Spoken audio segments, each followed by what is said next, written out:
Your son has said before that when you were playing golf, you could be gone traveling for 4 weeks straight. You'd come home, immediately spend 8 hours practicing, get back to the house, then putt till the sun goes down.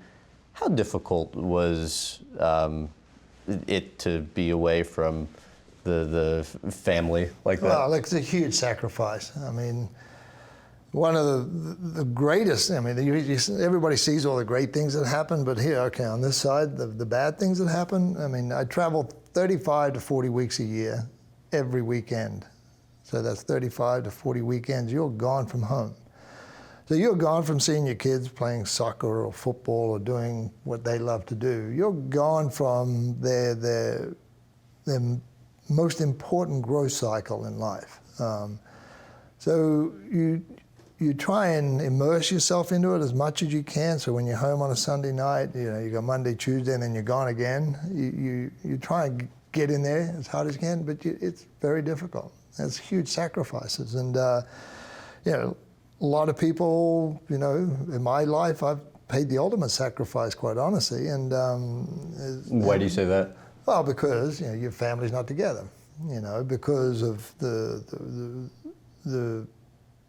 level of my schedule and the level of commitment and the level of dedication I had to the sport. That was number one. And if you put something number one ahead of everything else, something's going to happen, right? And so nowadays, my kids, we talk about it openly. And it's good to have that conversation, because at the end of the day, if you are going to choose a career, and that career is going to take you away from your home life, then you have to somehow, if I had to do all over again, I would redo my schedule big time. You would? Oh, absolutely. Absolutely. Do you think it's possible to have great success professionally and have a great personal life? The answer to that is yes. I do believe that. But I was a global traveler. If you're talking about domestic USA, okay, yes, 100%. If you're talking about a global travel system where you're 1 week over here and next week in China and next week maybe in Japan and another week somewhere else, it's a massive drain because you are constantly on the move.